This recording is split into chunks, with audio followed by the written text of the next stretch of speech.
비주얼적으로 엄청나게 충격적인 영화고요. 이 영화는 퀴어 영화가 아닐까. 근육질 남자들의 포스터라든가 사진들이 듬성듬성 있고, 그래서 마지막에 둘이가 합체를 하죠. 쇠와 어떤 살들이 막 뒤엉키고, 일부 레딧 유저들은 그 형태가 마치 어떤 거대한 발기한 남자의 성기와 같다, 탑 바텀의 그런 관계다, 굉장히 급진적인 게이 러브 스토리다, 섹슈얼리티에 대한 이야기가 아니라 동성애자들도 그런 것들을 숨기지 않고 세상에 당당하게 설 수 있도록, 이렇게도 볼 수 있는 것입니다.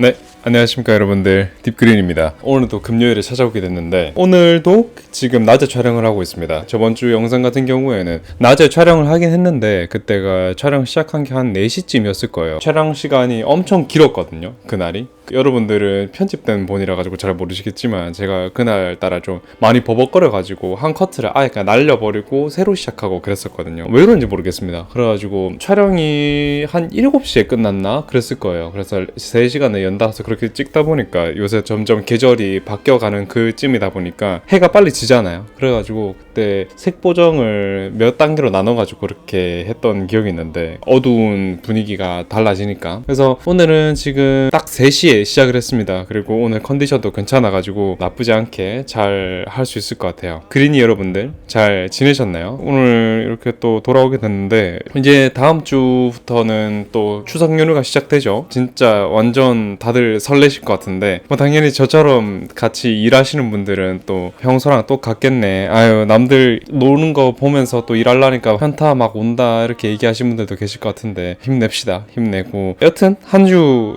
여러분들 너무 고생하셔가지고 진짜 수고했다라고 말씀드리면서 일단 영상 시작해 보도록 하겠습니다. 다들 추석 때 또 어디 가시나요? 시골도 가시고 산소도 가시고 뭐 차례도 지내고 하시나요? 저희 집은 차례라든지 제사라든지 이런 것들이 이제 완전히 없어졌기 때문에 어른들 산소 방문하고 저희 할머니 만나가지고 밥 한 끼 먹고 그렇게 오거든요. 그 뒤로부터는 자유시간입니다. 저희 어머니 쪽 친척들, 그러니까 외가 친척들 좀 만나가지고 또 담소 나누고 그렇게 하는 식으로 바뀌게 됐는데, 뭐랄까요, 어릴 때는 참 명절이라고 하면 왁자지껄하고 시끌벅적하고 사람들 엄청 많이 오시고, 그래서 약간 좀 같이 들뜨는 기분이 있었다면은, 점점 나이가 먹어감에 있어서 좀 무뎌지는 것 같아요. 옛날에는 그 사촌들 만나가지고 뭐 같이 놀러 다니고 이런 것들이 굉장히 설레고 즐거웠는데, 지금은 그런 느낌은 전혀 없는 것 같습니다. 그냥 연휴 돼가지고 사람들 막 피해가지고 또 놀러 많이 다녀야겠다 이렇게 생각을 하고 있는데, 이제 혼자 일하는 사람이 됐고 제 스케줄에 맞춰서 제가 움직이다 보니까 이제 뭐 명절이라거나 이런 것들은 의미가 없는 것 같아요. 나름 색다른 느낌이긴 한데 그마저도 굉장히 즐겁습니다. 일하는 것도 굉장히 즐겁게 일하고 있고, 모든 것들이 요새 또 즐거운 것 같아요. 재밌게 지내고 있고, 또 여러분들이랑 이런 이야기들을 할 수 있음에 또 더 즐겁고 행복한 것 같아요. 막 소통도 하고, 뭐 여러분들께서 말씀하시는 것들에 대해서 귀 기울여 보고, 겪어나가시는 상황이라거나 이런 것들에 대해서 막 이입을 하면서 그런 소통을 하고, 또 사람들은 이렇게 살아가는구나 이렇게 얘기를 많이 듣다 보니까 유튜브를 운영하고 이렇게 한다는 것이 참 즐거운 것 같습니다. 그래서 여러분들한테 오늘도 감사드린다는 말씀을 먼저 드리면서 또 영상을 이렇게 시작하고 있는데, 뭐랄까요, 그 지난 영상 그 고정 댓글 보신 분들은 아시겠지만, 제가 데이비드에 관해서 짧게 언급을 했었잖아요.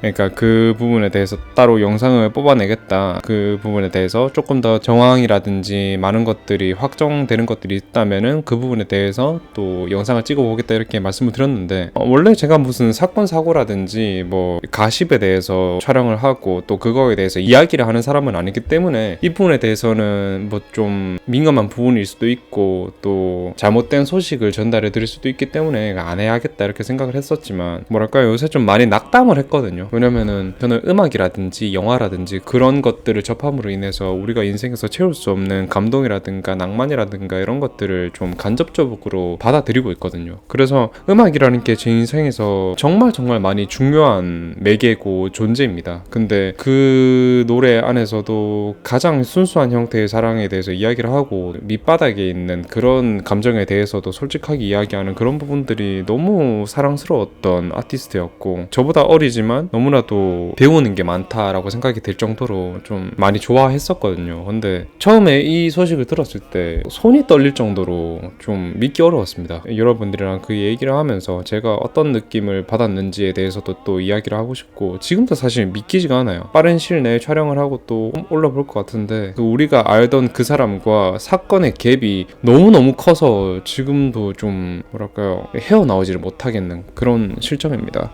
제가 좀 얼마나 노래를 듣고 감동을 했는데, 이렇게 지금 이 얘기를 하면서 제 스스로 기분이 이렇게 다운되는 걸 느껴서 바로 또 다른 이야기로 넘어가봐야 되겠다라는 생각이 드는데, 저번 주에 제가 그 다크 판타지 코어라든지 뭐 드림 코어 이런 거에 대해서 이야기를 했었잖아요. 그래서 거기에 대해서 조금 더 확장해서 여러분들한테 말씀을 드려보고 싶은 게 있는데, 음악 추천은 아닙니다. 근데 동유럽 코어라고 아시나요? 이스트 유로피언 코어 이렇게 치면은 관련해서 여러 가지가 나오는데, 동유럽 국가들이 가지고 있는 그런 분위기라든가 건물이라든가 뭐 시대 상황이라든가 이런 것들을 반영한 코어 같은 게 있어요. 그게 분위기가 엄청 음침하고 우중충하고 그렇거든요. 저번에도 말씀드렸다시피 코어라는 게 어떤 뭐 인터넷이라든지 음악이라든지 비주얼 문화에 의거한 일종의 하위 문화 뭐 그런 걸로 이야기를 드리는 게 맞을 것 같아요. 뭐 완전한 장르라기보다는 어떤 분위기, 스타일, 무드, 감성 이쪽에 가깝다고 말씀드리는 게 맞을 것 같아요. 동유럽 코어 이런 거를 또 보면은 좀 컬러 톤이라든가 이런 것들을 보면 되게 묵직하고 차갑고 음울한 느낌이 있습니다. 폐허라든지 오래된 건물이라든지 브루탈리즘 건물들은 아닌데 마감이 덜 된 시멘트 외벽이라든가 이런 것들이 직접적으로 노출되어 있는 그런 러스티한 도시의 미학을 담고 있는 분위기라고 보시면 될 것 같거든요. 그래서 이런 거에 또 빠져가지고 제가 어떤 노래를 또 많이 들었냐면은 러시아 전설의 밴드 중에 키노라고 있습니다. 키노라고 있는데 거기에 메인 보컬이, 그러니까 리드 보컬이 빅토르 최라는 고려인이었습니다. 엄청난 인기를 구가했던 사람이었는데 교통사고로 사망을 했어요. 그래서 키노의 혈액형이라는 음악이 있는데 대표곡입니다. 그래서 한 번씩 뭔가 우중충하고 우울한 기분이 들고 싶을 때 뭔가 그런 느낌이 있잖아요. 지금 딱 이 무드인데 하면은 한 번씩 듣습니다. 그리고 몰차도마라고 있습니다. 몰차도마라고 있는데 벨라루스 출신의 포스트 펑크 신스웨이브 흐름을 가지고 있는 밴드라고 말씀드릴 수 있겠습니다. 요강이라는 노래가 또 대표곡이기도 하고요. 80년대 구소련의 그런 음악풍을 가지고 있고 로파의 느낌에다가 드머의 음감을 가지고 있는 그런 밴드입니다. 어떤 좀 아포칼립스적인 또는 디스토피아적인 그런 음에다가 좀 음울하게 가사를 읊는 듯이 시를 읊는 것처럼 부르는 게 또 특징이거든요. 그래서 이 밴드에 요새 또 빠져 있어요. 벨라루스에 있는지 어딘지 모르겠습니다만 그 파노라마 호텔이라고 있습니다. 이렇게 그 호텔이 이렇게 파노라마처럼 계단 형식으로 지어져 있는 건물이 있는데 그거를 앨범 커버로 쓰기도 했거든요. 브루탈리즘 건축물과 어떤 명암이 짙은 흑백 사진이 굉장히 잘 어울리는 그런 밴드입니다. 굉장히 차갑고 어두운 분위기를 노래하고 있고 또 몽환적인 신스 사운드를 쓰고 있기 때문에 들으면서 약간 현실인가? 현실이지 않은가? 이게 바로 포스트 펑크인가? 뭐 이런 느낌이 드는 밴드입니다. 아까 말씀드렸다시피 보컬은 굉장히 낮고 담담하게 노래를 하면서 시를 읊는 것 같은 느낌이 있기 때문에 우울하면서도 유머를 지금 중독감이 느껴지는 그런 밴드거든요. 그래서 여러분들 들을 거 없으시다 또는 흥미로운 음악이 듣고 싶다 또는 두머 웨이브 뮤직 스타일을 좀 느껴보고 싶다라고 하신다면은 이거 한번 들어보셔도 좋을 것 같아요. 또 이런 이야기를 하다 보니까 또 생각나는 게임이 있는데 이건 또 대본에 없는 이야기거든요. 네아스노라는 게임이 있습니다. 네아스노라는 게임이 있는데 나온 지는 그렇게 얼마 되지 않은 게임이에요. 그런데 픽셀화되어 있는 3D 게임이라고 일단 이야기를 드릴 수 있겠고 인디 게임입니다. 그리고 이게 게임이라기보다 시뮬레이터다 이렇게 말씀드리는 게 맞을 것 같아요. 그냥 여러 가지 도시에 있는 뭐 사물들이랑 사람들이랑 상호작용을 하면서 거기에 있는 도시 상황이라든가 분위기를 이런 것들을 읽는 그런 게임이라고 말씀드릴 수 있겠는데 그런 장르를 보고 걷기 시뮬레이터다 이렇게 말씀을 하시더라고요. 영어가 지원되어 있고 또 한국어는 공식적으로 지원은 안 되는 것 같은데 누가 자막 같은 거 누가 달아놓은 그게 있을 거예요. 그런 거 패치해가지고 다운받아서 해보시면 좋을 것 같고 좀 더 자세하게 말씀드리면 말씀드리자면은 소련이 붕괴하고 난 직후에 러시아의 한 작은 도시의 모습을 담은 거라고 생각하시면 될 것 같습니다. 배경이라든가 뭐 건물이라든가 이런 것들은 굉장히 황량한 느낌이 많이 들고 있고, 그 안에는 뭐 낡은 클럽이라든가 뭐 시 낭송하는 그런 동아리라든가 이런 것들이 존재를 하고 있어요. 그리고 상호작용이라고 말씀드렸습니다만, 그 안에 뭐 낯선 사람들이랑 뭐 대화를 한다거나 아니면은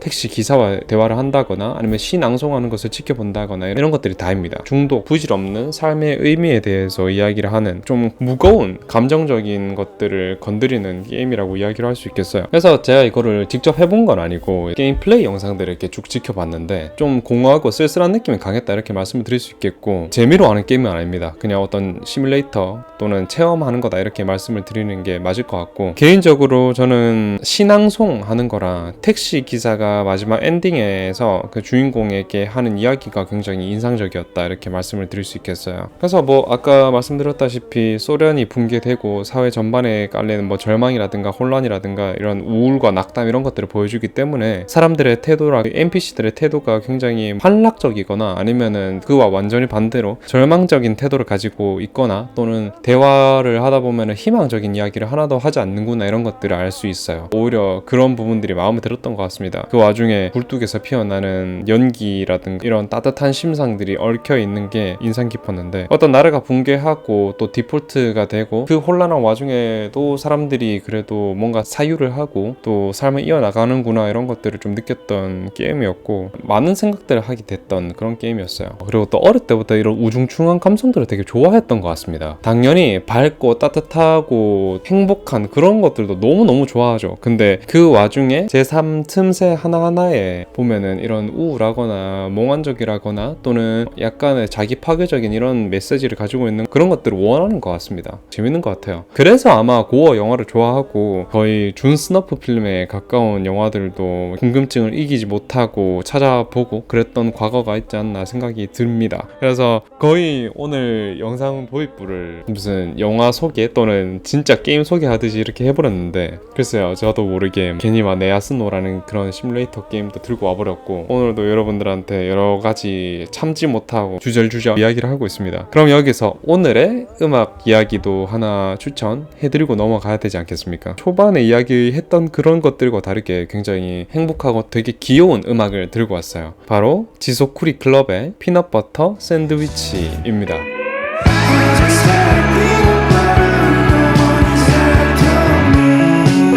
지소쿠리 클럽이 하입을 받기 시작한 거는 뭐 그렇게 길지 않은 때였습니다. 그리고 전 처음에 이 사람들의 비주얼이라든가 노래 가사라든지 이런 것들을 보고 재미 교포들이 꾸린 그런 팀인가? 아니면은 일본 밴드인가? 이런 생각들을 좀 많이 했던 것 같아요. 근데 알고 보니까 그 소쿠리라는 게 우리나라 그 바구니 그걸 얘기하는 게 맞고, 그렇게 보니까 되게 정겹네 이런 생각들을 많이 하게 됐는데, 비주얼에 대한 이야기를 방금 말씀드렸잖아요. 일본 해변가 오키나와가 되게 잘 어울리는 그런 비주얼을 하고 있어요. 하와이안 셔츠를 입고 노래를 부른다거나 그런 패션 스타일을 하고 다들 이렇게 무대에 나서고 있는데, 일단은 허스키하고 중저음의 그런 보컬이라든가 부드럽게 쓰는 가성이라든가 이런 것들을 보고 되게 노래를 맛있게 잘한다라는 생각을 했었고요. 그리고 그런 허스키한 목소리라든가 이런 되게 좀 남성적인 보컬과 달리 가까이서 보면 보컬 분이 되게 순박한 얼굴을 하고 계세요. 대비가 되는 그런 매력을 가지고 있다 이렇게 생각이 들었는데, 이 아티스트들의 음악을 들으면서 또 들었던 생각은 그 대만 밴드 중에 선셋 롤러코스터라고 있습니다. 진지라는 노래를 제가 제일 좋아하는데, 이런 인디의 사운드를 잘 내기도 하고 그런 특유의 분위기를 되게 잘 가지고 나가는 밴드인 것 같아요. 그리고 또 아까 말씀드렸다시피 그 장르라거나 어떤 분위기라거나 이런 것들에 대해서 이야기를 한다면은 자기들만이 만든 표현으로 캠핑락 또는 피싱팝, 가볍게 하와이안 셔츠 입고 대충 낚싯대 하나 챙겨서 그냥 밴 같은 거 타고 가서 강가에서 그냥 낚시하면서 듣는 음악이다 뭐 이런 식으로 얘기를 했던 것 같은데, 뭐 낚시, 캠핑 그리고 또 뭐 자연과 결합해서 디톡스를 하는 그런 요소와 인디 밴드의 사운드를 융합한 그런 되게 독특한 여름 감성의 음악을 지향하고 있는 것 같아요. 제가 너무 재밌게 잘 듣고 있고, 그 와중에 이 피넛버터 샌드위치는 왜 들고 왔냐면은 제일 대표곡이기도 하지만 가사가 정말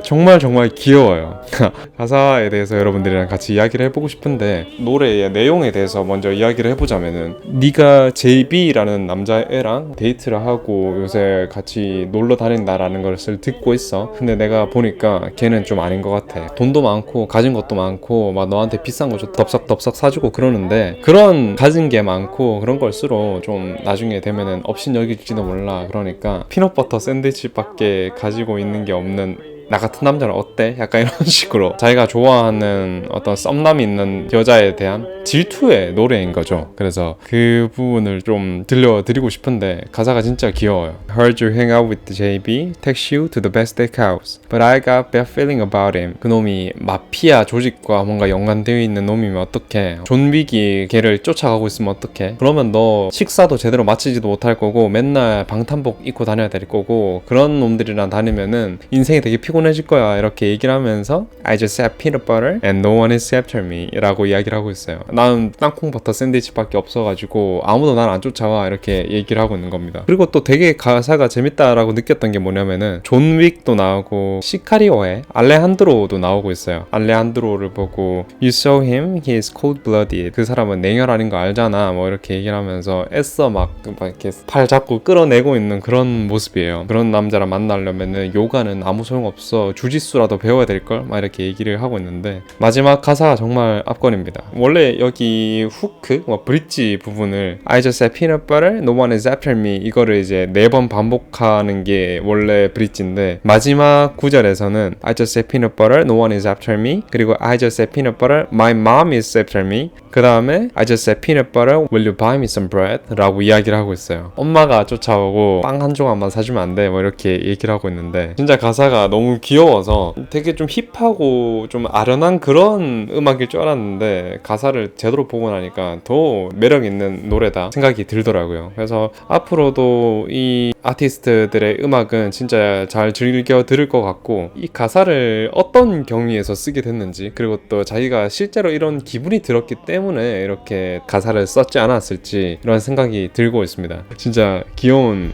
노래라서 여러분들한테 꼭 이야기를 해드리고 또 소개를 드리고 싶었어요. 한동안 또 엄청 많이 듣다가 안 듣고 있었거든요. 근데 또 최근에 다시 많이 듣고 있는데 되게 좋은 것 같습니다. 그 되게 음울한 이야기를 했다가 또 엄청 밝은 귀여운 풍의 음악을 이야기했다가 다음에 무슨 이야기를 꺼낼지 되게 기대가 되시죠? 뭐 어차피 예고 보시고 오시고 썸네일 또 보고 오셔가지고 다들 아시겠지만, 오늘 이야기해볼 영화는 앞에 말씀드렸던 귀여운 음악과는 다르게 굉장히 심오하고 호러스럽고 공포스럽고 비주얼적으로 눈깽이 심하고 보기가 어려운 영화를 들고 왔습니다. 바로 오늘 이야기해볼 영화는 철남 테치오입니다. 1편을 이야기해 볼 거고요. 안 그래도 말씀드렸다시피 흑백 필름에 대해서 굉장히 좀 공포심을 가지고 있는 게 있고, 그런 것들을 잘 못 봐요. 그 옛날에 이제 731 부대에 대한 그런 실제 자료를 본 적이 있었는데, 그때 그런 것들을 봤을 때가 굉장히 어린 시절이었습니다. 흑백 화면 특유의 그런 알 수 없는 공포라든가 색감이 없기 때문에 느끼는 그 섬찟함, 지나치게 큰 명암 대비라든가 노이즈라든가, 그리고 또 형체를 잘 알아볼 수 없는 그 사진에서 느껴지는 피해자의 고통, 그런 위해를 가하고 있는 가해자들의 표정에서 어떤 인간적인 모습이 전혀 없음을 발견했기 때문이다, 이렇게 자세하게 말씀드릴 수 있겠어요. 그래서 그런 실제적인 자료를 볼 때마다 저는 가해를 하고 있는 사람들의 표정을 자꾸 보게 되는데, 끔찍한 형태의 모습보다는 사람이 가지고 있는 정말 참을 수 없는 악의의 행동을 하고 있음에도 불구하고 그들의 표정에서는 어떤 거부감이라든가 공포감이라든가 이런 인간적인 모습이 없기 때문에 흑백 사진이라든가 노골적으로 노출되어 있는 그런 사진을 보는 게 어려운 것 같아요. 비가튼이라든가 철남 테치오라든가 이레이저 헤드 같은 영화들을 옛날에 보는 게 되게 어려웠었습니다. 근데 지금은 어느 정도 그런 것들을 많이 극복을 한 것 같아요. 그래서 이 영화를 최근에 다시 보면서 많은 뭐 미학적 관점이라든가 감독이 어떤 이야기를 하고 싶어 했는지, 여러 가지 산발적으로 튀어나와 있는 그런 중심 내용이라든가 이런 것들을 달리 보게 됐는데, 사이버펑크 호러 장르에 어떤 새로운 깊이를 투여했다, 이렇게 말씀을 드릴 수도 있겠고, 새로운 가지를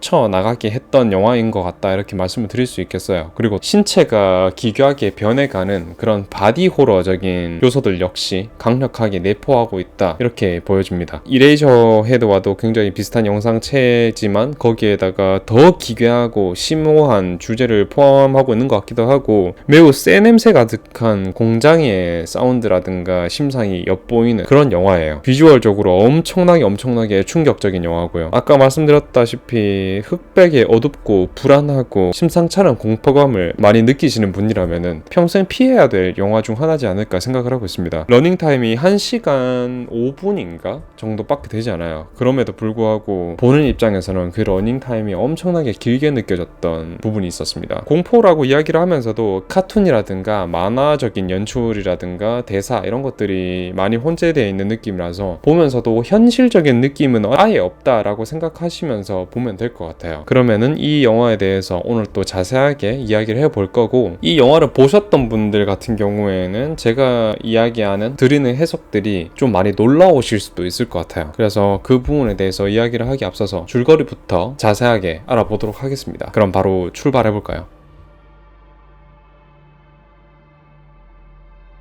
네, 영화가 바로 시작을 하고 있습니다. 아까 말씀드렸다시피 영화는 흑백 영화입니다. 그리고 어떤 남자의 뒤를 카메라가 천천히 따라가고 있는데 어떤 소도시의 모습을 하고 있습니다. 이 도시의 모습이요, 공장지대라거나 쇠맛이 느껴질 것 같은 창고지대를 거닐고 있어요. 비틀비틀거리는 걸음걸이로 거리를 배회하다가 자신의 거처로 도착을 합니다. 굉장히 초라한 행색을 하고 있는 남자예요. 자신의 방에 들어와서 자신이 들고 온 고철을 방바닥에 툭 던져놓습니다. 그리고는 자신이 입고 있던 옷들을 벗기 시작하고 목에 걸고 있던 붕대도 풀고 있습니다. 심상치 않은 노래와 쿵쿵거리는 그런 사운드가 계속되고 있고 방은 온통 고철 덩어리들로 가득해요. 그 중간중간에는 어떤 운동선수들의 사진들도 걸려 있습니다. 그리고 여기에 있는 고철 덩어리들은 제대로 된 기계들이 아니라 고물들이나 완전히 쓰레기가 돼서 설슬 펄었다라는 느낌까지 들게 하는 녹슨 쇳덩어리들밖에 없어요. 그리고는 잠깐 휴식을 취하는가 하더니 고물들 위에 대충 앉습니다. 그리고는 칼로 자신의 허벅지를 찔러서 가르기 시작해요. 엄청나게 고통스러워하면서 무딘 칼로 자신의 허벅지를 고통스럽게 가르고 있습니다. 피가 이리저리 튀고 신음을 하고 있지만 매우 고통스러워하면서도 그렇게 널쩍한 상처를 하나 내게 됐습니다. 그러더니 어느 길쭉하고 무거운 쇠파이프를 하나 집어들게 됐어요. 그 쇠파이프를 입으로 잠깐 음미하는 듯 하다가 자신이 갈라놓은 허벅지 상처 안에 그대로 이 철심을 박아 넣어버립니다. 엄청나게 징그럽고 고통이 생생하게 전달될 정도로 그런 잔인한 모습이 보이고 있습니다. 신체 개조를 하고 있는 모습으로 보여져요. 그리고 이 쇠파이프를 마침내 자신의 허벅지 안에 대충 집어넣고 피가 철철 흐르는 다리를 붕대로 묶고 있습니다. 손을 덜덜 떨고 땀에 완전히 푹 젖은 모습까지 하고 있습니다. 그러다가 이 모든 상황이 잠깐 끝났나? 라고 생각하고 있을 때 이 남자가 자신의 다리를 바라보게 됐습니다. 그리고는 완전히 기겁을 하게 됐어요. 자신의 다리 상처가 빠르게 부패하면서 그 주변에 구더기들이 득실거리게 됐던 것이었습니다. 자신의 다리 상태를 보고 놀라서 집 밖으로 뛰어나와서 도망치듯이 이 거리를 달리기 시작해요. 얼마 가지 않아서 달려오는 차에 그대로 치이는 듯한 모습이 이어지게 됐습니다. 다가오는 차를 비추면서 어떤 일본 특유의 뽕짝가락이 이어지고 있습니다. 난생 처음 보는 그런 교통사고 장면인 것입니다. 매우 독특하고 불규칙한 전개가 이어질 것임을 우리는 알 수 있게 됐습니다. 그러더니 공장 안에 불꽃과 증기가 뿜어대는 그런 기계지대를 보여주고 있어요. 여기저기 다 녹스럽고 굉음을 내고 있는 기계들입니다. 여기서 또 다른 누군가가 등장하게 됐습니다. 바로 이 영화의 주인공입니다. 비장하게 카메라를 쳐다보고 있고 카메라는 빙글빙글 돌면서 이 남자의 얼굴을 클로즈업해 들어갑니다. 그리고는 일순간 발작을 시작하더니 절지동물이 하는 것처럼 고통에 몸부림치고 있는 모습을 보이고 있어요. 괴로워하면서 머리를 감싸고 비틀고 정신 나간 듯이 춤을 추고 발작을 하고 있는 것이었습니다. 그리고 이 남자의 기괴한 움직임과 기계들을 비추면서 타이틀 시퀀스가 뜨고 있습니다. 테치오. 바로 이 남자의 이름이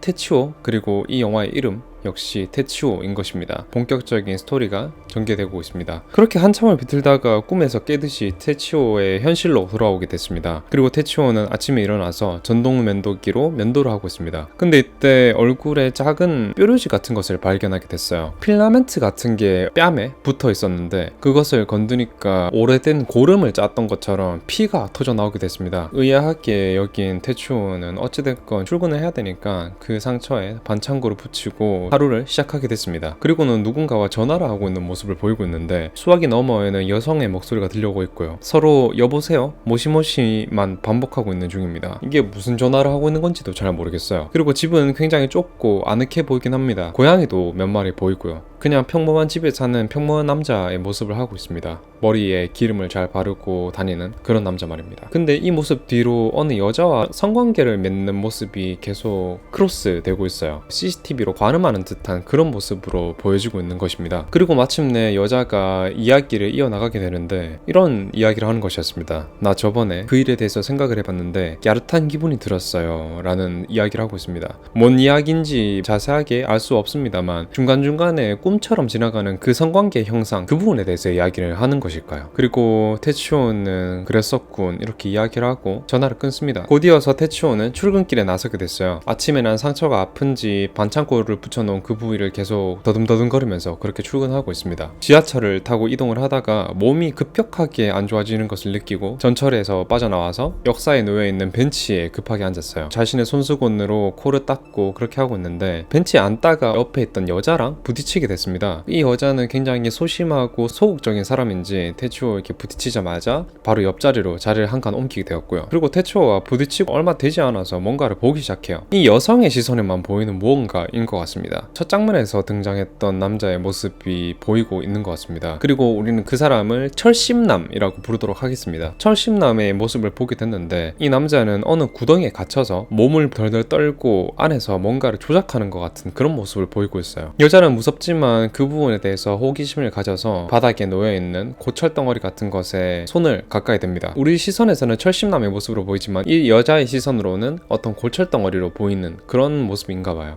그리고 그것을 건들고 나서 이 여자의 신체 일부가 빠르게 무언가로 변하기 시작합니다. 기계 덩어리로 바뀌기 시작해요. 그리고 그렇게 신체 변이가 이루어지는 것을 보고 태치오가 견눈질로 보다가 마침내 여성의 팔이 완전히 변해 있는 것을 보고 기겁해서 도망치게 됐습니다. 여자는 절지동물처럼 발작을 하면서 태치오를 공격하는 듯이 따라가기 시작했고요. 실제로 태치오를 공격하는 것 같았어요. 변신한 팔에서는 이상한 점액까지 뿌려대면서 태치오를 가까이 쫓아가게 됐습니다. 여기에서 굉장히 인상적이고 긴박감이 느껴지는 추격신이 등장하게 됐습니다. 역사 안에서 모든 것을 비집고 다니면서 추격전을 이어나가게 됐고 여자의 모습은 굉장히 단정하던 모습에서 야인의 모습으로 변하게 됐어요. 화장실 창고 칸으로 태치오가 숨어 들어가게 됐습니다. 겨우 따돌렸나 했을 때 여성의 몸에서 떨어져 나온 유기체가 태치오가 있던 칸의 바닥으로 떨어지면서 순식간에 발각되게 됐습니다. 그리고는 철장을 뚫어서 태치오에게 달려들려고 하고 있습니다만 태치오가 가지고 있던 호신용 칼을 이용해서 여자의 목에 한 방 쑤셔 넣게 됩니다. 그리고는 이때다 싶어서 화장실 칸에서 나와서 도망을 치게 됐는데 부상이 그렇게 심각한 건 아니었던지 바로 태치오를 붙잡고 공격하기 시작합니다. 태치오와 신체 접촉을 하자마자 이렇게 변이가 시작됐던 것을 보면 기계로 변이하는 그런 바이러스라도 갖고 있는 것인지 괴이할 정도로 강력한 힘을 과시하면서 한 팔로 목을 잡아 들어버리게 됐는데 여자가 마지막 일격으로 펀치를 날리려고 해요. 이때 갑자기 태치오의 몸이 무슨 축지법이라도 쓰듯이 순식간에 어딘가를 이끌려고 하게 됐어요. 여러분들 제가 말씀드리는 게 무슨 장면인지 이해가 안 되시겠지만 뭐 어떻게 되는 건지 이해하려고 안 하셔도 됩니다. 그냥 받아들이시면 될 것 같아요. 여튼 그렇게 태치오가 향했던 곳은 어떤 창고였어요. 그 창고에서 뭔가를 챙겨서 나가려고 할 때 이 창고의 문을 가볍게 제껴 열어버리게 됐습니다. 아까 그 여자가 순식간에 여기까지 찾아오게 됐던 것이었습니다. 그리고 태치오가 이 여자에게 아무리 반격을 해도 절대 쓰러지지 않습니다. 이상한 점액과 혈액들을 흘러가면서 태치오에게 돌진을 하고 있어요. 그리고 태치오의 코앞까지 와서 나에게 덤벼라 이렇게 얘기를 하고 있고 협박까지 하고 있는데 진짜 기괴하고 무서운 얼굴을 하고 피를 입에서 줄줄 흘리고 있습니다. 그리고 태치오가 당하고만 있다가 이때 본격적인 반격을 하기 시작해요. 여자의 허리를 완전히 꽉 껴안아서 꺾어버렸던 것이죠. 그리고 이때 또 철심남의 뒷모습이 등장하게 됐습니다. 태치오가 여자에게 가했던 폭력에 의해서 고통스러운지 머리를 싸매고 쥐어뜯고 있는 모습을 보이고 있어요. 이 여자의 고통과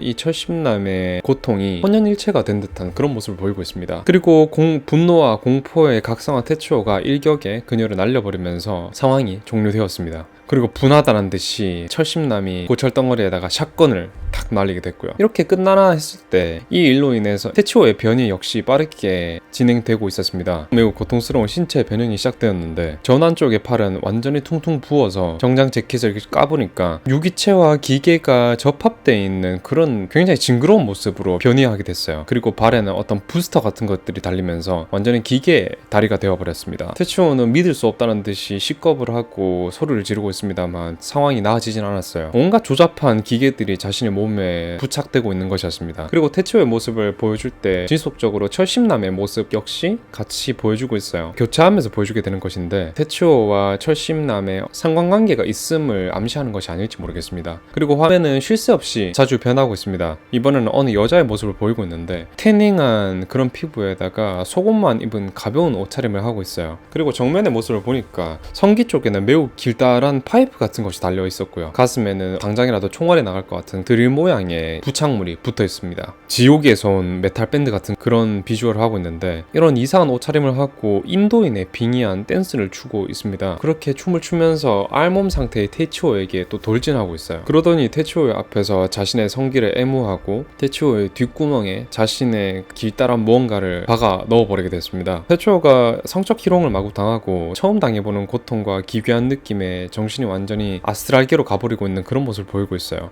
그렇게 고통에 정신없이 몸부림치고 있을 때 불현듯 테치오가 자기 자신의 집에서 정신을 차리게 됐습니다. 꿈이었던 것이었습니다. 정신을 차리기 위해서 화장실로 들어가서 세수를 하게 됐습니다. 거울을 보고 아침에 붙여놨던 반창고를 물끄러미 바라보게 됐어요. 뭔가 상황이 더 안 좋아진 것 같은 느낌에 반창고를 한번 떼어보게 됐습니다. 그리고 반창고를 떼자 안에 있던 상처는 매우 심각해져서 굉장히 깊어졌어요. 그리고 그 안을 자세히 들여보다 보자 볼 안에는 자신의 모든 생체가 금속화되어 가고 있는 끔찍한 모습을 하고 있습니다. 비주얼적으로 엄청나게 충격적인 모습을 하고 있는 거예요. 그리고 이때 거실에서 자고 있던 내연녀가 문득 잠에서 깨서 테치오에게 괜찮은지 물어보고 있어요. 테치오는 아무것도 아니라고 이야기를 하고 있지만 그의 안은 징그럽게 피고름과 고철덩어리가 엉겨 붙어 있습니다. 그리고 여기서 뒤에 이어지는 장면이 굉장히 좀 모호한데 뭐 아무것도 아니라는 듯이 강렬한 성관계로 이를 잊어내려고 하고 있는 것 같아요. 격렬한 성관계가 이어지다가 내연녀가 테치오를 한순간에 밀어내요. 아프다라고 이야기를 하면서요. 그렇게 뜬금없는 관계가 끝나고 더 뜬금없게 허기가 진 둘은 식사를 하기 시작합니다. 밥을 볶은 냄비를 부서질 듯이 탁자에 내려놓고 이 요리를 여자에게 떠먹여주기 시작하는데 밥 푸는데 무슨 고물상 소리가 들려와요. 온갖 고철이 부딪히고 깨지는 소리가 들려온다라는 것입니다. 여자는 매우 관능적으로 테치오를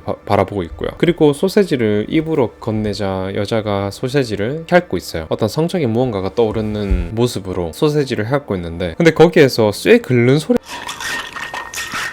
모습이라는 것이겠죠. 그리고 그 모습에 뭔가 성적으로 폭발을 하는 것인지 또는 참을 수 없는 것인지 다시 둘은 극렬하게 껴안고 서로를 애모하고 서로 떠나지 말자고 집착을 하고 있습니다. 그러다가 또 뭔가 쇼크가 발작이 되듯이 이미지들이 머릿속에 떠다니게 됐는데 이때 테치오의 성기가 드릴로 변신을 하게 됐습니다. 엄청나게 거대한 드릴로 바뀌었는데 여느 드릴 같은 것이 아니라 약간 천공기와 같은 굴 뚫는 그런 드릴로 바뀌게 됐던 것이었어요. 출력도 어마어마한 것 같습니다. 엄청나게 빠르게 회전하고 있는 그런 모습을 보이고 있고요. 그리고 이 드릴은 얼마나 강력한지 테이블까지 뚫어버리고 있고요. 뭔가 욕망과 폭력성이 끌어오는 것을 이 모든 것들을 억누르려고 하고 있어요. 그리고는 바로 화장실로 도망을 치게 됐습니다. 여자는 놀라서 그 모습을 그저 바라만 보고 있을 뿐이고요. 여자가 문을 두들기자 이런 모습을 좋아하지 않을 거다. 문 열지 마 라고 이야기를 하고 있지만 여자는 굳이 들어가서 자신이 도와주겠다 라고 이야기를 하고 있어요. 그리고는 실제로 그 문을 따고 들어가서 테치오의 상태를 살펴보게 됐습니다. 근데 여기에서 테치오의 상태는 또 크게 한번 변하게 됐어요. 손을 덜덜 떨고 두려움에 먹힌 그런 모습입니다. 그리고 얼굴은 완전히 사이보그의 형태로 뒤덮이게 됐습니다. 여자는 기겁해서 소리를 지르고 난리가 나게 되었고요. 테치오는 몸이 더욱더 사이보그화 되어감에 따라 폭력적으로 많이 변해가는 것 같아요. 그 드릴 성기가 격렬하게 작동하기 시작했고 한 차례 여자와 몸싸움이 벌어지다가 여자를 덮치게 됐어요. 여자는 생명의 위협을 느끼고 칼을 들어서 테치오를 마구 찌르고 있고요. 테치오가 그 고통에 쓰러지지만 콘센트에다가 포크와 나이프를 찔러 넣어서 충전을 하고 다시 달려들게 됐어요. 뭐 잠깐 풀이 죽는가 하면은 스스로 충전을 해서 다시 돌아오고 돌진을 하고 그런 것이었습니다.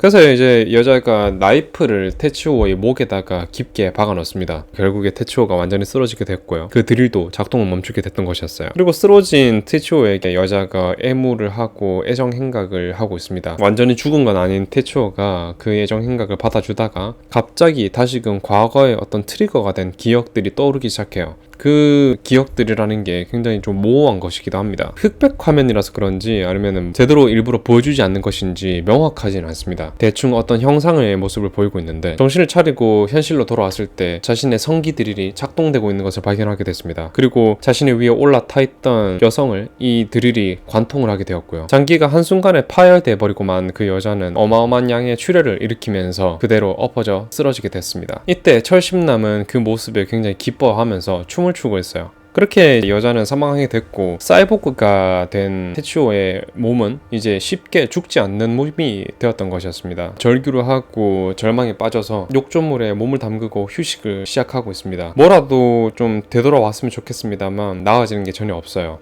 피와 살점 그리고 고철들이 한데 뒤엉킨 끔찍한 모습을 하고 있습니다. 좀 과장을 하자면 옛날에 그 기니어 피그 매놀 속의 인어가 떠오르는 비주얼을 하고 있습니다. 이런 모습 뒤로 철심남의 모습이 이제 본격적으로 드러나기 시작해요. 허상인가 했던 그의 실체가 이제 고개를 들고 앞에 등장하기 시작한 거예요. 400안이 돼서 정면을 바라보는 그 모습이 굉장히 섬뜩한데 이 비주얼은 마치 사크래프트 부관과도 비슷한 모습을 하고 있기도 합니다. 그리고 자신에게 연결된 모든 것들을 끊고 이제 어딘가로 진출하려는 모습 같기도 해요. 그러다 어느 스크린 패널로 시선을 옮기게 되는데 거기에는 박사 같은 사람이 앉아 있습니다. 이 빌어먹을 게 뭐냐? 이거 굉장하구만. 이걸 어떻게 얻었냐? 이런 이야기를 하고 있는데 다음에 이야기하는 것들이 굉장히 좀 심상치 않습니다. 네 두뇌에서 쇠 막대기를 하나 얻었고 말해봐. 이건 예술적인 막대기지. 그걸 끌어당기면 넌 죽어. 간단하게 장식품이라고 생각해. 어떤 어순을 알 수 없는 그런 이야기를 하고 있는데 옛날에 그 스타크래프트 1.16 립 버전을 다운받을 때 그 블로그에 써져 있던 알 수 없는 문자들 같다랄까요. 이 남자의 과거에 대한 기억인가 창조주와의 이야기인가 이런 생각이 들고 있습니다. 그리고 철심남은 굉장히 고통스러워하면서 머리를 싸매다가 자신의 상처에 연고 같은 것을 바르고 있습니다. 그리고는 수리는 끝났다 이렇게 이야기를 하고 있어요. 곧이어서 다시 발작을 하기 시작합니다. 한편 테츠오는 기괴한 행동들을 또 이어가고 있어요. 내연녀를 욕조에 눕히고 칼을 쥐어주고 꽃 같은 것들을 뿌려놓습니다. 이 여자에 대한 추모를 하는 것일지도 모르는 그런 모습이에요. 이런 짓거리들을 하고 있을 때 테츠오의 집으로 전화가 한 통 걸려오게 됐습니다. 철심남의 목소리인 것 같아요. 난 널 죽이진 않을 거다. 넌 내 곁에서 벗어날 수 없어. 넌 금속 괴물이야. 죽어. 이런 이야기를 하고 있어요. 그리고는 어떤 굉음을 내면서 스크린 같은 것들이 눈앞에 펼쳐지게 됐어요. 어떤 영상이 떠오르고 있는데 차에 누군가 치이는 영상으로 보여집니다. 테츠오는 믿을 수 없는 현실과 트리거에 눌려서 괴로워하는 중이에요. 그 화면에서 나온 현실은 생각보다 반전이 있었습니다. 첫 장면에 철심남이 자신의 다리에다가 철을 박아 넣다가 튀어나와서 차에 치였다고 말씀을 드렸잖아요. 그리고 철심남을 차로 친 것은 다른 사람이 아니라 바로 테츠오였던 것이었습니다. 그리고 테츠오는 자신이 차로 쳐버린 그 남자를 병원에 데려가지 않고 산으로 데려갔습니다. 들키지 않도록 유기를 하려고 했던 것이었죠. 그리고 테츠오의 만행은 거기서 끝났던 것이 아니었습니다. 그 유기당한 철심남이 의식이 있는 것을 확인했음에도 불구하고 그 남자를 보면서 죽은 내연녀와 관계를 가졌던 것이었습니다. 테츠오의 기억 중간중간에 나왔던 내연녀와의 성관계, 그 장면이 바로 이 장면이었던 것이었습니다. 이 모든 행동들에 대한 대가인 것인지 철심남은 본격적으로 활동을 시작하게 됐어요.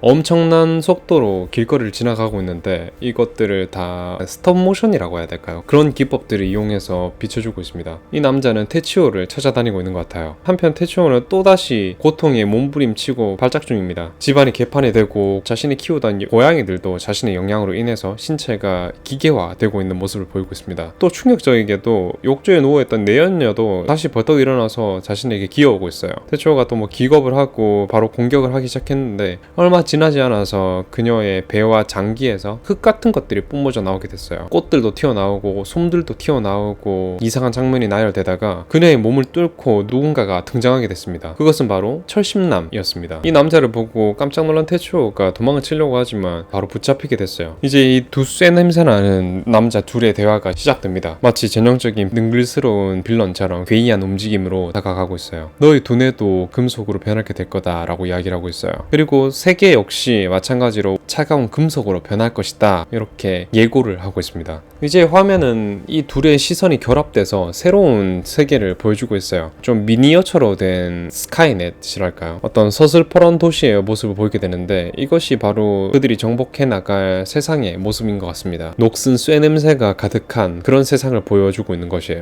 그리고 여기서 뭐 이제 말로 설명도 못할 괴이한 장면들이 엄청나게 쭉 늘어져 나가요. 이게 어떤 정교한 CG라든가 이펙트라든가 이런 것들이 아니라 스톱모션으로 이루어진 그런 연출로 보여주고 있습니다. 온 도시 곳곳을 엄청난 속도로 쏘다니고 발에서는 부스터가 달려서 온 도시를 뒤집어 놓으면서 결투를 벌이고 있습니다. 뭐 결투라기보다는 일방적으로 테츠오가 쫓기고 당하고 있는 상황인데 이때의 비주얼도 상당히 무서워요. 끊임없이 어떤 형상도 떠다니면서 뒤엉킬 때 또 새로운 누군가가 등장하게 됐습니다. 어떤 쇠파이프를 들고 우산을 등에 맨 멀쩡한 남자가 갑자기 나타나서 보잘것없이 뛰어오더니 테츠오의 머리를 가격하기 시작해요. 근데 이때 테츠오가 폭행당할 때 철심남도 혼연일체가 된 것인지 모르겠습니다만 함께 고통스러워하고 있습니다. 소리를 꽥꽥 지르다가 정신을 차려보니 자신들이 때렸던 그 남자는 없어져 버렸고 어느 창고에 만신창이가 되어서 누워 있습니다. 테츠오가 상황 파악을 하고 정신을 차리고 앞을 보게 되자 그 앞에는 또 철심남이 서 있게 됐어요. 공습경보와 같은 그런 시끄러운 사이렌이 울리고 철심이가 소리를 지르면서 뭔가를 자극하듯이 이렇게 잼잼잼을 하고 있습니다.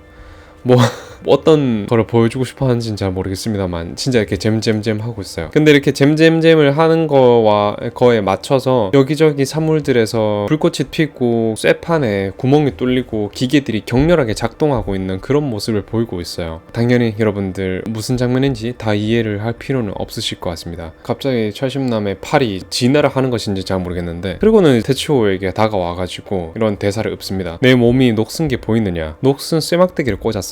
세포에도 녹슨 도화선이 연결되어 있었지. 네가 금속 면도기에 익숙해진 건 그게 새롭고 녹도 안 쓰기 때문일 것이다. 뭐 이런 이야기를 하고 있는 것입니다. 어떤 메타포인 것 같긴 합니다. 이해하기는 어려운 그런 대사를 치고 있는데 그러다가 최후의 일격을 날리려고 할 때 테츠오가 정말 제대로 된 반격에 나서게 돼요. 자신의 주무기인 드릴로 이 남자를 관통시켜버리고는 몸에서 오만 부속물 파이프들이 튀어나오고 길게 뻗쳐나오고 그러다가 철심남이랑 자기랑 빨려들듯이 결합이 돼버려요. 말로 표현하기도 어려운 그런 장면들이 이어지고 있는 것인데 어딘가 뭐 물 같은 거에 빠져요. 그 물 안에 있는 테츠오의 모습과 철심남의 모습은 굉장히 깨끗한 맨몸의 상태였습니다. 서로를 굉장히 애정하는 듯이 그 눈을 감고 서로의 몸을 어루만지고 있고요. 어떤 자신들의 진정한 본질을 마주하고 서로의 사랑을 확인한 것은 아닐까 하는 장면입니다. 그러다가 다시 현실로 돌아오게 됐어요. 거대한 고철 덩어리 같은 거에다가 그 부속물들을 뚫고 서로의 얼굴이 이렇게 삐져나와 있어요. 완전히 한 몸이 되어버린 것입니다. 도대체 뭔 내용인가 하고 있을 때 테츠오와 철심남이 마지막 대화를 나누고 있습니다. 너무 멋진 기분이다 라고 테츠오가 이야기를 하고 있고 철심남은 전 세계를 금속으로 바꿔버릴까? 너와 내가 말이야. 그리고 그 말에 그거 좋지. 전 세계를 녹슬게 해서 우주의 먼지 속으로 날려버리는 거야. 그거 재밌겠군. 우리들의 사랑만이 이 망할 세상을 끝낼 수 있다. 자 어서 가자 라고 하고는 엄청난 속도로 도시를 빠르게 배회하면서 그렇게 영화가 끝이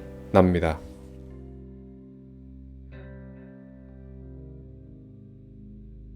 네, 여러분들 스토리 잘 들어보셨나요? 너무 말도 안 되는 스토리죠. 그래서 이게 말씀을 드리면서도 또는 텍스트를 보여주고 또 제가 사진들도 이렇게 띄워서 영화에 대해서 조금 더 이해가 쉬우시도록 그렇게 도와드리고 있는데 그렇게 보여주면서도 이상하다라고 생각을 하실 것 같아요. 옛날에 봤던 영화 중에 멜랑콜리 더 엔젤이었나? 뭐 그런 영화가 있어요. 그 영화도 엄청나게 무섭고 좀 끔찍한 영화인데 그 영화 같은 경우에도 좀 약간 언더그라운드 영화이기 때문에 메인스트림 영화라든지 독립영화 형태를 띠고 있는 그런 영화들이랑 비교하기엔 좀 어렵지만 그 영화를 볼 때도 이게 뭐야? 라는 생각이 들었었거든요. 초현실주의 작품을 보는 것과 또 다른 느낌이었어요. 이 작품과 천사의 우울 그런 영화들 말입니다. 그래서 내용을 봤음에도 불구하고 전혀 뭔지 모르겠다라고 생각하시는 분들이 계실 것 같은데 굉장히 이해를 합니다. 이해를 하고 이런 영화들을 봄에 있어서는 어떤 장면 하나하나가 뭔지를 아는 것보다 어떤 전체적인 틀로 영화가 주는 분위기 자체를 그냥 알고 넘어가면 된다, 보고 가면 된다라고 생각을 하거든요. 그 부분에 대해서 감독이 어떤 이야기를 하고 싶어 했는지에 대해서 또 자세하게 이야기를 해볼 거고 오늘은 크게 두 가지 갈래로 영화를 해석해 볼 생각이에요. 이번 영상은 최초로 그 영화보다 더 긴 해설이 될 것 같습니다. 그 두 가지 갈래로 이야기해 볼 거다라고 했던 것에 대해서 약간 자세하게 설명을 드린다면은, 첫 번째는 냉소화된 세상이라든가 기계화된 인간 사회에 있어서 억눌린 인간 본성과 그들이 드러내고 있는 성적인 집착 그리고 파괴성에 대한 이야기다라는 관점에서 한 개. 두 번째는 이 영화는 매우 다른 시각에서 바라본 퀴어 영화, 즉 동성애에 관한 이야기다라는 측면으로 바라볼 거예요. 꿈보다 해몽이다라는 말이 있지 않습니까? 아무 생각 없이 끔찍한 비주얼로만 이어간 영화였지 않나, 또는 그 정도 깊이 있는 영화는 아닌 것 같다라고 생각하시는 분들이 있으실 것 같아요. 이해를 합니다. 그 부분에 대해서 어느 정도는 동의를 하고요. 근데 자의적인 해석을 덧붙이고 저마다의 생각을 또는 그런 해석들을 덧붙이는 게 바로 이 영화를 보는 또는 영화를 즐기는 가장 좋은 방법이지 않을까 해요. 그래서 그 부분에 대해서 자세하게 이야기를 해보도록 하겠습니다. 일단 먼저 테츠오와 그 철심남에 대한 이야기를 먼저 해봐야 될 것 같아요. 가장 핵심 인물이고 서로 대립하는 듯 하지만 서로 마지막에는 결합되는 인물이라고 볼 수 있겠어요. 일단 겉으로 드러나는 캐릭터성에 대해서 이야기를 해보자면은, 철심남에 대해서 일단 먼저 이야기를 해보겠습니다. 평론가들이라든가 이 영화의 팬들 사이에서는 메탈 패시스트라고 불린대요. 금속 성애자라고 이야기하는 거죠. 말 그대로 금속에 집착을 하는 그런 이상 성애자라고 이야기를 할 수 있겠는데, 이상 성애라는 게 굉장히 많지 않습니까? 흔히 알려져 있는 범죄적인 그런 이상 성욕을 제외하고도 차에 성욕을 느끼는 그런 것도 있고, 또는 뭐 휴대폰에 섹시함을 느끼는 그런 사람도 있다고 합니다. 뭐 이제 아득하게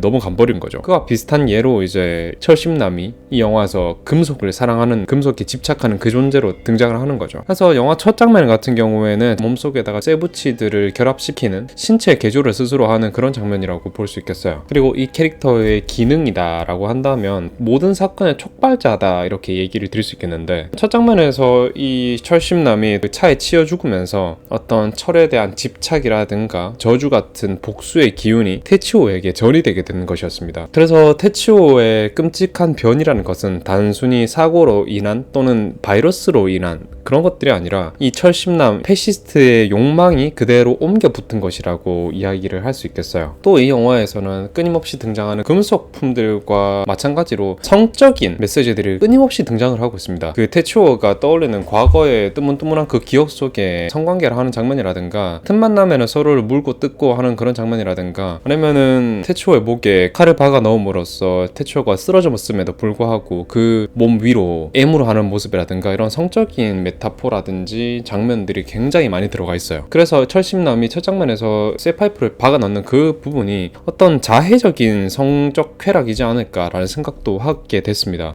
자해를 한다, 그리고 또 쾌락을 얻는다, 이 두 개가 합쳐진다라는 것은 어찌 보면은 타나토스와 에로스의 개념으로 확장을 할 수 있는 부분이에요. 인간답게 산다라고 하는 그 껍질 내에 들어가 있는 인간의 폭력성이라든가 성적 쾌락에 목을 매는 그런 본성에 대한 것을 철심남으로 하여금 가감없이 드러냈다, 이렇게 생각을 하고 있습니다. 그래서 마지막 장면에서는 테츠오와 이 철심남이 결합을 하게 되는 그런 장면이 나오게 되는데, 어찌 보면은 테츠오가 자신의 거울과도 마찬가지였다라는 것이죠. 그리고 테츠오는 외모라든지 이런 것들은 굉장히 깔끔한 머리기름을 바르고 있는 회사원의 모습을 하고 있지만, 사실 알고 보면 굉장히 어마어마한 폭력성이라든가 좀 더러운 성적 욕망들을 품어왔음을 일깨우고 있는 것이죠. 결국 너도 나처럼 된다라는 것을 끊임없이 철심남이 암시를 하고 꿈과 환상에 등장을 해서 개입을 하려고 했던 것이었습니다. 세상이라는 게 산업화되고 또 서로 분업화되고 개인화되면서 어떤 아름다운 세계로 또는 정돈된 세계로 넘어가는 그런 것이 아니라, 이 산업화의 어떤 잔혹한 현실 때문에 욕망이라든지 본성이라든가 중요한 본질들을 많이 놓치고 있지 않나, 그런 부분들을 좀 통렬하게 비판하고 있지 않나 라는 생각이에요. 보통 기계라고 하면은 불꽃이 튀고 성장을 하고 어딘가 발전된 듯한 그런 생각이 떠오르기도 하잖아요. 하지만 이 영화에서 나왔던 도시의 모습은 완전히 러스티한 그 자체입니다. 완전히 황폐화된 도시고 차갑고 더러운 느낌이 강합니다. 그래서 철심남의 정체를 요약을 해보자면은, 단순하게 그냥 미쳐있거나 또는 신적인 존재다 이렇게 얘기를 하는 것보다 테츠오가 변이하게 되는 그런 기원이고 이 모든 사건들의 촉발제인 사람이다, 이렇게 얘기를 할 수 있겠고요. 테츠오, 그러니까 일반 우리와 같은 사람들이 가지고 있는 내면적인 욕망, 삶을 살아감에 있어서 겪는 불안의 전조다, 이렇게도 이야기를 할 수 있겠고요. 맨날 그런 척 하면서 살아오고 무시해왔던 원초적인 본성에 대해서 자각을 하고 인지를 해라, 그런 것들이 존재하고 있음조차 잊지 말아라 라고 이야기를 하는 그런 매개라는 있다라는 것이죠. 그래서 저는 이 영화를 보면서도 은근하게 파이트 클럽이 떠오르기도 했었습니다. 어찌 보면은 파이트 클럽과 이 영화에서 이야기하는 것, 뭐 메시지를 던진다기보다 이런 영화도 만들 수 있다라는 것을 좀 많이 보여준 영화지 않나 싶어요. 당연히 표현하는 방식은 좀 차이가 있겠죠.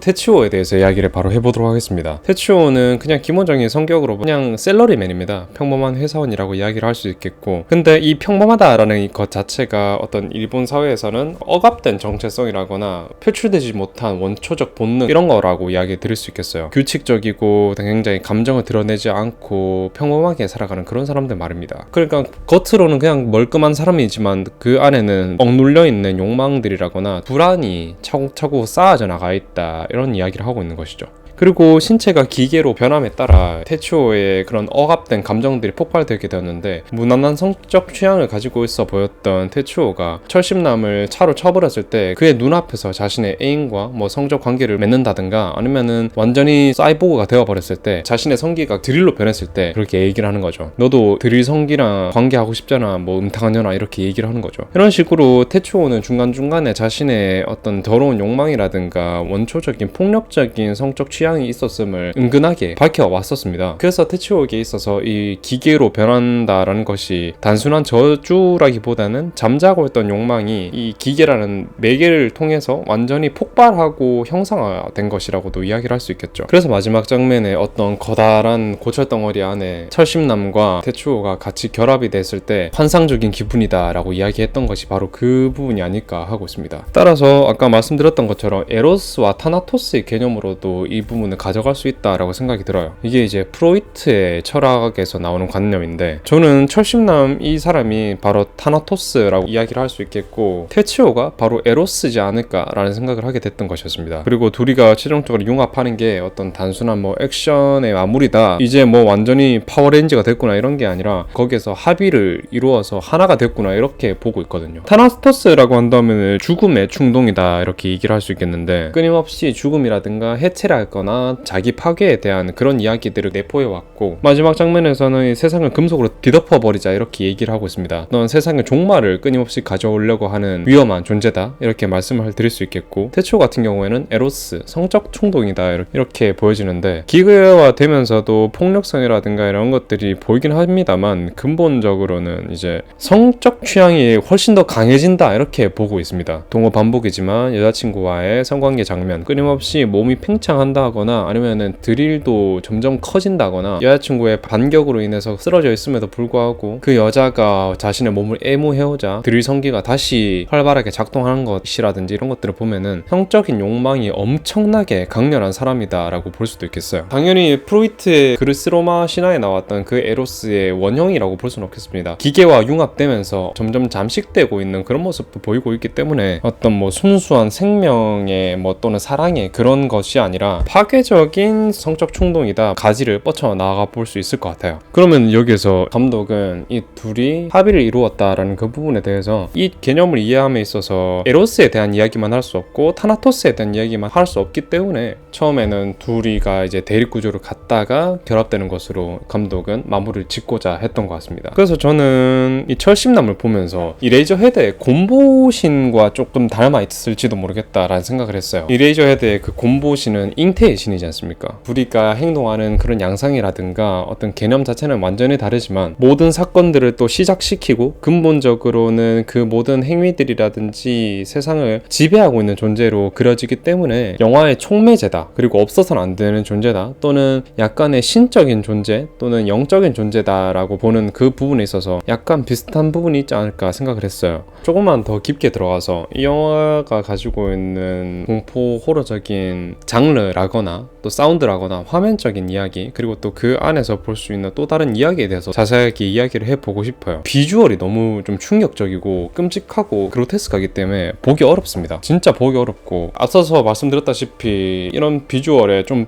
충격이 좀 심하다 또는 공포감이 좀 심하다 하시는 분들은 안 보셨으면 좋겠다라고 말씀드렸잖아요. 검은 부분을 너무 많이 죽여놓고 노이즈도 많이 껴놓고 명암의 대비를 너무 심각하게 늘려놨기 때문에 그냥 첫 장면 딱 틀어놓고도 공포스럽다 무섭다라는 생각이 들었어요. 그리고 이런 식으로 대비를 워낙에 세게 해놓고 디테일을 다 죽여놨기 때문에 한 장면에서 얻어낼 수 있는 정보가 많이 없습니다. 따라서 영화를 보고 있음에도 공포심이라거나 이 영상을 보면서 질리는 심리가 더 강해지고 얻어내고 또 알아내는 것이 많이 없습니다. 그래서 영화 리뷰 초반 때 이 영화는 통째로 흐름을 봐야 된다라고 말씀드렸던 거고요. 거기다가 독립영화이기도 하고 89년도 개봉작이기 때문에 당시에 VFX라든가 자본적인 한계 때문에 기계에 사람이 접합되는 그런 연출조차도 매끄럽지 않고 그래서 더 징그럽고요. 벗겨내면 뭔가 벗겨내질 것 같은 근데 뭐 살점도 같이 뜯어져 나올 것 같은 그런 비주얼을 하고 있고 기계에다가 시멘트, 흙 그리고 또 사람의 살점이 덧붙여 발라진 것 같은 그런 더러움도 좀 존재하고 있습니다. 깔끔함이라는 게 단 한순간도 존재하지 않습니다. 그럼 이 영화가 표방하고 있는 호러의 장르에 대해서 또 이야기를 해보고 싶은데 일단 사이버펑크 호러다라고 말씀드렸던 것과 더불어서 바디 호러다 이렇게 또 얘기를 드릴 수 있겠어요. 그러니까 신체 파괴라든가 또는 재조립 과정에서 드러나는 그런 공포에 대한 이야기를 하는 것인데 정의를 정확하게 좀 드리자면은 인간의 신체가 뭐 훼손, 변형, 기형, 분해, 융합 이런 극단적인 과정을 겪는 것을 통해서 공포를 유발하는 장르 또는 스타일이다 이렇게 정리가 가능하겠어요. 신체가 변질되고 변하고 막 살점이 떨어져 나가고 이런 거 보면은 관객들로 하여금 굉장히 좀 위화감이 들지 않습니까? 신체가 변해가는 그 부분에 대해서 충격을 준다는 게 일단 먹고 들어가는 겁니다. 먹고 들어가는 거고 그런 와중에 테츠오가 변해가는 자신의 모습을 보면서 신음하는 그 모습이 순차적으로 또는 개연성에 맞게 흘러간다 이렇게 생각되기보다 그 과정 자체가 어떤 하나의 리듬 같다라는 생각을 했어요. 내용적인 흐름 또는 리듬을 가지고 있는 것이 아니라 영화 전체가 어떤 불규칙한 리듬을 타고 간다라는 이야기를 드리는 거예요. 거기에는 서사라거나 뭐 개연성이라든가 이런 것들은 완전히 다 무시가 됩니다. 그래서 이 영화에서 나오는 신체 개조라든지 변형이라든가 이런 것들은 더 원초적이고 불가사의하기도 하고요. 얼만큼 더 끔찍한 장면들을 늘어놓을지 관객들은 더 불안할 수밖에 없는 것이죠.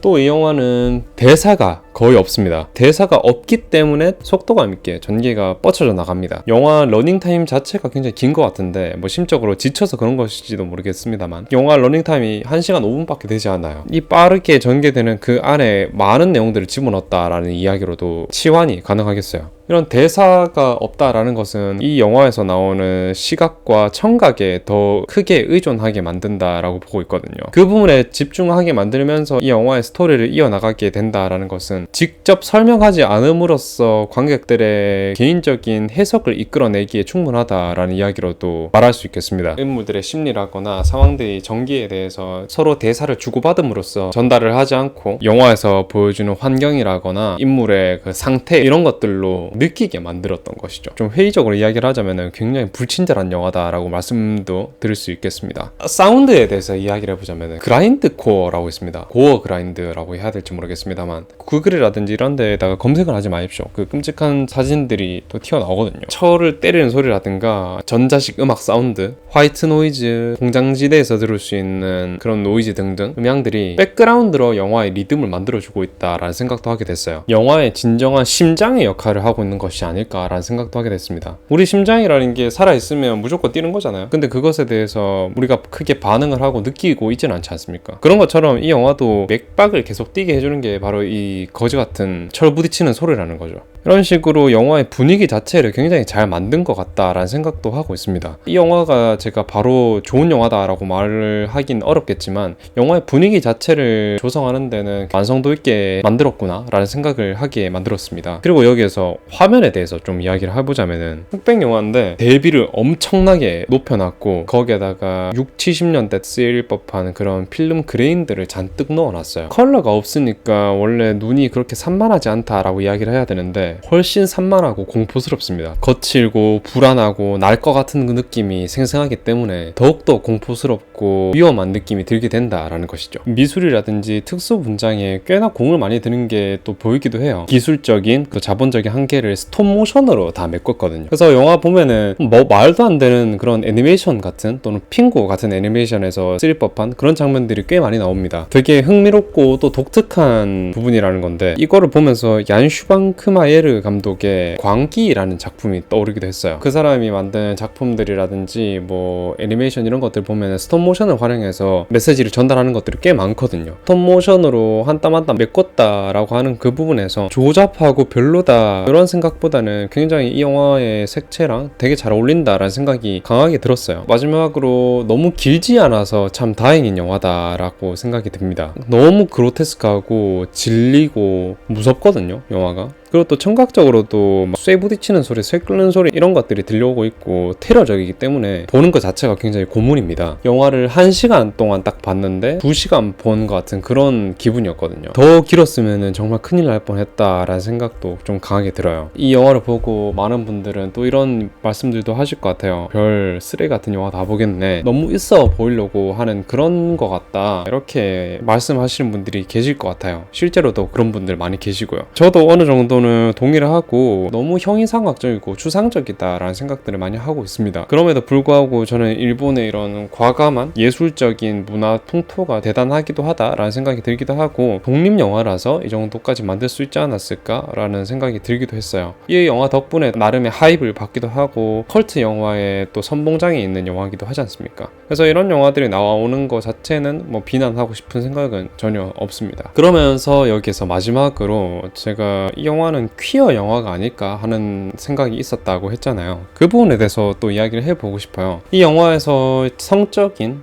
그런 장면들은 끊임없이 나옵니다. 그런 개념을 끊임없이 활용하고 있다는 것인데, 이 영화를 그저 독립영화 또는 실험영화 또는 바디 호러 영화다 이렇게 규정하는 것보다는 동성애적 욕망, 원래 가지고 있던 이성애적인 성적 취향을 넘어서 전복을 시키는 것으로 넘어가게 된다라는 것을 이야기하고 있어요. 이성애인 줄로만 알고 살았던 사람이 파괴적인 행태를 거치면서 어떤 자기 해방적인 퀴어적인 사랑을 또는 그런 형태를 마주하게 됐다라는 그런 결말로 이루어진다는 것인데, 첫 장면에서 나왔던 철심남이 자해를 하고 있지 않습니까? 그리고 그 사람의 방에는 근육질 남자들의 포스터라든가 사진들이 듬성듬성 있고 그 중간에는 그 트로피 같은 것들이 들어차 있어요. 그래서 이런 것들을 보면서 저것들은 무엇이지? 왜 쓸데없는 고철들 사이에 저런 트로피라든가 사진들이 저렇게 붙어있는 것이지? 라고 생각을 했습니다. 이것이 바로 철심남이 남성의 육체를 갈망한다라는 것을 은근하게 비추고 있는 것이라고 보고 있습니다. 그리고 이 남자가 자신의 다리에 피어져 있는 구더기를 보고 놀라서 밖으로 도망친다라고 이야기를 했잖아요. 저는 그 구더기를 보고 놀라서 도망갔다라고 하는 것은 어느 정도 말이 안 된다라고 생각을 하고 있어요. 저는 오히려 얘가 뭐에 늦을까봐 뛰어서 빨리 그 자리에 가려고 하는 것 같다라는 생각을 하기도 했었거든요. 그 아픈 다리를 질질 끌면서 절뚝거리면서 뛰어가고 있는데 딱 시간에 맞춰서 테츠오의 차에 치이게 되었던 것이죠. 테츠오의 차에 치여 죽고 테츠오의 성관계를 목격하면서 자기 내면에서 무언가가 크게 상처를 입었다라고 생각을 하고 있습니다. 세상이라는 게 동성애를 악행시 했던 시기도 있고 지금에 와서도 동성애를 하는 사람들에게는 성소수자라고 이야기를 하잖아요. 그렇다 보니까 이성애적 질서에 의해서 이성애자들에게 죽음을 맞이한 퀴어 동성애자의 모습을 비추고 있는 것이 아닐까 하는 그런 구도였습니다. 나는 이렇게 낭떠러지 구석에 처박혀 있는데 그들은 저 위에서 나를 쳐다보면서 우월감을 느끼면서 성관계를 하고 있는 그 모습에서 내면에 무언가가 죽어가고 있음을 느꼈던 것 같아요. 그리고는 이 남자가 부활을 하죠. 부활을 해서 테치오의 몸에 들어가려고 또는 그와 결합을 하려고 끊임없이 시도를 합니다. 그래서 이제 테치오랑 몸이 잠깐 부딪혔던 지하철 플랫폼에서 그 여자가 닿자마자 철심남의 조종에 의해서 신체가 불어터지고 막 기계화됐다 이렇게 보고 있어요. 그래서 이런 대리인이 된 사람은 또 한 명 더 있습니다. 바로 테치오의 여자친구였죠.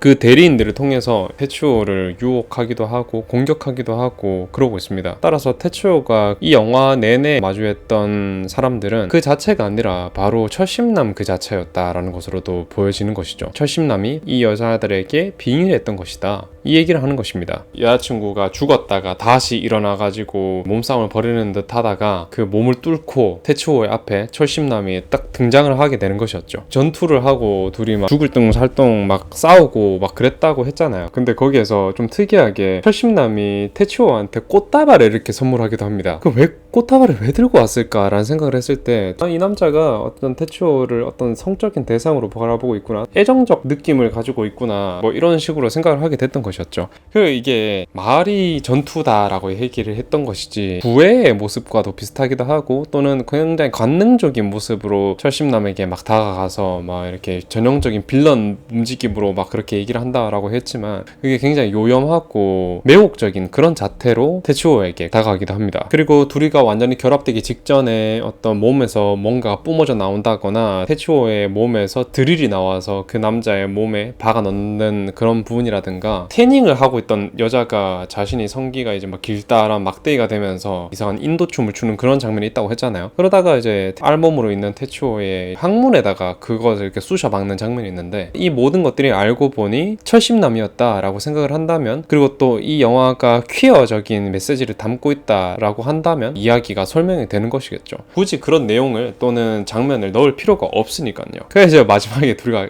합체를 하죠. 쇠와 어떤 살들이 막 뒤엉키고 피딱지라든지 뒤집어 쓴 채로 그렇게 엉겨붙게 돼 있는데, 일부 뭐 레딧 유저들은 그 형태가 마치 어떤 거대한 발기한 남자의 성기와 같다 이렇게 말들을 하더라고요. 괴물의 머리 부분은 철심남, 그리고 또 몸통 부분은 태치오가 맡게 되는데 탑 바텀의 그런 관계다, 뭐 이렇게 얘기를 하기도 하더라고요. 그렇게까지 봐야 되나 싶긴 한데, 철심남의 얼굴은 뭐 약간 이렇게 밝고 눈이 초롱초롱한 그런 모습입니다만, 태초의 얼굴 같은 경우에는 고통과 쾌락이 뒤섞여 있는 그런 모습을 하고 있기 때문에 말이 되기도 한다라고 생각을 했습니다. 합체를 하고 나서 처음으로 내뱉었던 말이 이 영화에서 처음으로 나왔던 긍정적인 말이었어요. 아, 기분이 너무 황홀하군, 이런 얘기였습니다. 태치오가요. 태치오는 이성적인 관계만을 지향해온 그런 정확한 이성애자다라고 생각을 해왔지만, 알고 보니 뭐 양성애자였고 게이에 더 가까운 사람이었다라는 것을 인정하고 받아들이는 모습으로도 보일 수 있는 것입니다. 그래서 이제 마지막에 둘이가 이렇게 얘기를 하죠. 이 세상을 금속으로 뒤덮어버리자, 우리들의 사랑만이 이 망할 세상을 끝낼 수 있다, 이렇게 얘기를 하는 거 보면은 대부분 이성애자들이 판치는 이 세상을 우리가 다 전복을 시켜버리자, 이렇게도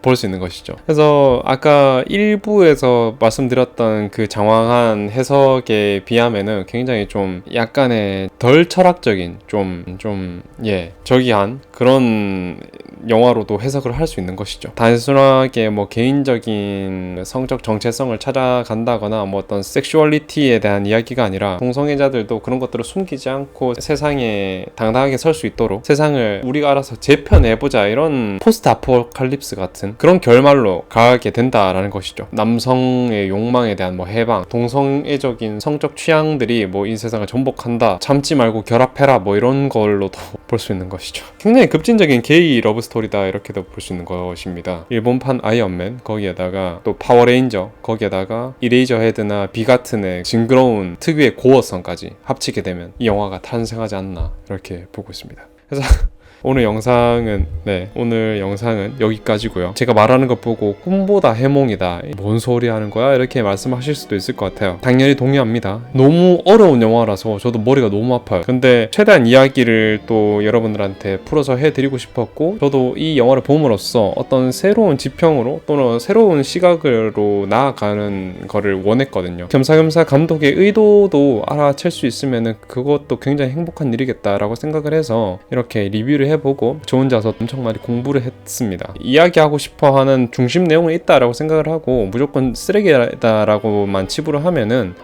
많은 발전을 이야기할 수 없기 때문에 이런 영화들도 어느 정도는 몇 개 나와야 된다라고 생각을 하고 있습니다. 그것도 그런 영화들을 리뷰하고 거기 안에 있는 핵심 내용을 또 이해하는 것이 제 채널의 방향성이지 않습니까? 나름의 그런 이야기들도 있다라고 말씀을 드리면서 오늘 이렇게 영상을 마무리 지어보도록 하겠습니다. 영상 보시느라 고생하셨고요. 오늘 이거 영상 길이가 얼마 정도 나올지 모르겠습니다만 지금 촬영 시간이 되게 길거든요. 그래서 빨리 마무리하고 빨리 또 편집을 하러 가야 될 것 같습니다. 옛날에 이 영화를 보긴 했었는데 그때는 무서워가지고 너무 막 조악하고 흑백 화면인데 화질도 저열하고 이러니까 겁나더라고요. 그때는 스스로 해석을 한다거나 이런 식으로 좀 깊이 있게 보진 못했었는데 이런 기회를 또 여러분들이 주신 거니까 진짜 감사드립니다, 여러분들. 그래서 이제 이 영상을 보고 이 영화에 대한 궁금증이 생기셔가지고 보고 싶으신 분들께 말씀을 드리자면은 안 보셔도 될 것 같아요. 안 보셔도 될 것 같습니다. 이거 안 보고 그 저번에 제가 봤던 그 Everything Everywhere All at Once라거나 아니면 뭐 엘리멘탈 이런 거 보시고 또 뭐 책이라도 한 줄 더 읽으시면 더 의미 있지 않을까라고 말씀을 드릴 것 같아요. 뭐 추천을 안 한다는 이야기죠. 네, 이대로 마무리 해보겠습니다. 여러분들 즐거우셨나요? 말하면서도 막 이렇게 말이 꼬이고 또 생각도 꼬이고 너무 이야기도 추상적이고 이래가지고 막 이렇게 좀 되는 대로 뱉었던 것 같은데 부디 여러분들이 잘 이해를 하고 또 도움이 되는 영상이었으면 좋겠습니다. 여러분들 이 긴 영상 봐주셔서 너무너무 감사드리고요. 복 받으실 겁니다. 추석 연휴 본격적으로 다가왔으니까 여러분들 맛있는 거 많이 드시고, 추석이라고 해서 그런 연휴가 껴있다고 해서 영상 안 올리냐? 저는 뭐 명절과 상관없습니다. 다음 주에도 멋지게 또 돌아올 거고 그때 더 재밌는 주제로 또는 재밌는 영화 이야기로 또 돌아오도록 할게요. 한 주 너무너무 고생 많으셨습니다. 다음 주 맛있는 거 많이 먹고 잘 시간 보내고, 이런 틈을 통해서 또 여행 가거나 또 좋은 데 가시는 분들도 많잖아요. 그런 분들 어디 가시든지 조심히 다녀오시고, 집에서 쉰다 하시는 분들 푹 쉬십시오. 푹 쉬고 그 와중에 뭐 커피 한 잔이라도 마시러 가시든가 아니면 어른들께 뭐 인사라도 한 번씩 드리는 좋은 명절이 되셨으면 좋겠습니다. 저는 이만 물러나도록 하겠습니다. 한 주 너무 고생하셨어요. 주말 잘 쉬시고 푹 주무시고요. 좋은 사람들 많이 만나시고 좋은 시간 많이 보내시고요. 좋은 것도 많이 드십시오. 그러면 저는 다음 주에 더 멋진 영상, 더 멋진 이야기, 더 멋진 모습으로 돌아오도록 하겠습니다. 고맙습니다. 그린이 여러분들. 딥그린이었습니다.